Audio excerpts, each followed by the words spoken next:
یہ تاثر دینے کی کوشش کرے کہ امام اعظم ابو حنیفہ کا مذہب حدیث صحیح کے خلاف ہے، تو اس کے منہ پہ کالک مل دیا جائے کہ میرا تو کہنا یہی ہے کہ حدیث صحیح میرا مذہب ہے۔ بار بات یہ ہو رہی تھی کہ امام اعظم ابو حنیفہ رضی اللہ تعالیٰ عنہ کا یہ قول کہ اذا صح الحدیث فہو مذہبی، یہ حدیث، اس حدیث کو بنیاد بنا کر حضرت امام محمد رضا فاضل بریلوی رحمۃ اللہ تعالیٰ علیہ نے رسالہ لکھا الفضل الموہبی اذا صح الحدیث فہو مذہبی، اس رسالے کا نام ہے۔ اور اس رسالے میں القابات کی بات کر رہا تھا، اس رسالے میں حضرت امام احمد رضا فاضل بریلوی رحمۃ اللہ تعالیٰ علیہ نے اپنی اس عقیدت اور محبت کو جو حضرت امام اعظم ابو حنیفہ سے اعلیٰ حضرت فاضل بریلوی کو تھی، بڑا بھرپور مظاہرہ کیا ہے، بڑا بھرپور اظہار کیا ہے، بتایا ہے کہ امام اعظم ابو حنیفہ کا مقام کیا ہے۔ جب میں القابات کی بات کر رہا تھا تو اس میں حضرت امام اعظم ابو حنیفہ رضی اللہ تعالیٰ عنہ کے ایسے القابات اعلیٰ حضرت فاضل بریلوی رضی اللہ عنہ نے تذکرہ کیے کہ شاید آج کے دور کے بہت سے فارغ التحصیل اس کا تلفظ بھی صحیح طور پہ نہیں کر پائے گے۔ ان القابات کا تذکرہ حضرت امام اعظم ابو حنیفہ کے حوالے سے کیا گیا۔ تو بات چلی تھی کہ میرے نام کے ساتھ انہوں نے لکھا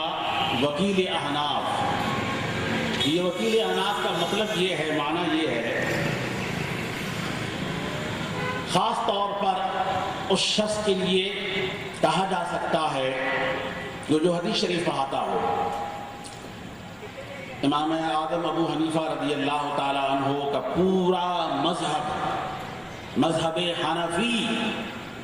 اول سے آخر تک عبادات کے معاملے میں ہو، نماز، روزہ، حج، زکوٰۃ ہو، یا مناکحات کے معاملہ میں ہو، نکاح ہو، طلاق ہو، اس کے متعلقات ابواب ہوں، یا کاروباری معاملات ہوں، یا مسلمانوں کے فوجداری اور دیگر مقدمات ہوں، عدالتی معاملات ہوں، یا مسلمان جب قریب المرگ ہو کر اپنے مر جانے کے بعد کچھ وصیتیں کرتا ہے، کتاب الوصایا سے اس کا تعلق ہو، یا اس کے فوت ہو جانے کے بعد جو اس کی وراثت تقسیم ہوتی ہے، علم الفرائض سے اس کا تعلق ہو، یہ پورا کا پورا امام اعظم ابو حنیفہ رضی اللہ تعالیٰ عنہ کی طرف سے تمام دنیا جہان کے مسلمانوں کے لیے دیا ہوا قرآن و حدیث پر مبنی ایک تحفہ ہے۔ ہر مسئلے کے اندر امام اعظم ابو حنیفہ رضی اللہ تعالیٰ عنہ نے بکثرت آیات و احادیث سے استدلال کیا، کچھ مقامات پر قرآن اور حدیث کو سامنے رکھ کر قیاس و اجتہاد سے بھی کام لیا ہے۔ حدیث شریف پڑھانے والا جب حدیث پڑھاتا ہے تو عملی مسائل میں، نماز روزہ کے مسائل ہو، چاہے نکاح طلاق کے مسائل ہو، چاہے دیگر مسائل ہوں، ان مسائل میں اگر کوئی حدیث کتب حدیث کے اندر بخاری شریف، مسلم شریف، سیاستہ کے دیگر کتابوں میں کوئی حدیث ایسی آئے جو امام اعظم ابو حنیفہ رضی اللہ تعالی عنہ کے مذہب کے خلاف ہو، تو اس مقام پر اس حدیث کی توضیح، تشریح اس انداز سے کرے،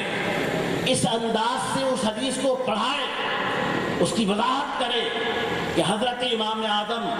ابو حنیفہ رضی اللہ تعالی عنہ کا جو موقف ہے، اس سلسلے میں جو ان کا مذہب ہے، جو ان کی کتاب میں روایت ہیں، ان روایات کو اتنا واضح کر کر بیان کرے کہ پڑھنے والے کے سامنے جو حدیث سامنے آئی ہے، کتاب میں ہوئی ہے، بخاری شریف میں، مسلم شریف میں، اس حدیث کی وضاحت بھی ہو جائے، اور اس حدیث کے بارے میں جو امام اعظم کا قول ہے وہ بھی واضح ہو، اور پھر امام اعظم کا جو مذہب ہے جو بظاہر حدیث کے خلاف ہے اس کی حقیقت بھی واضح کرے کہ حقیقت میں حدیث کے خلاف نہیں، ظاہری طور پہ حدیث کے خلاف ہے۔ احادیث میں تعارض ہوا کرتی ہے، ٹکراؤ ہوتی ہے، اہل علم کی ذمہ داری یہ ہے کہ جن احادیث کے اندر تعارض اور ٹکراؤ ہو، ایسی تقریر کریں، ایسی وضاحت کریں، اس طرح پڑھائیں کہ وہ تعارض دور ہو جائے اور احادیث کے اندر موافقت اور مطابقت پیدا ہو جائے۔ تو ایسے موقعوں پر امام اعظم ابو حنیفہ کے مذہب کو دلائل سے بیان کرنے والا شخص وکیل احناف کہلا سکتا ہے۔ اللہ کے فضل سے حضور علیہ السلام کے صدقے اور طفیل حضرت سیدنا امام اعظم ابو حنیفہ رضی اللہ تعالیٰ عنہ کو اپنے تلامذہ میں، اپنے شاگردوں میں ایک ایسی چین ملی ہے اصحاب علم و فضل کی کہ انہوں نے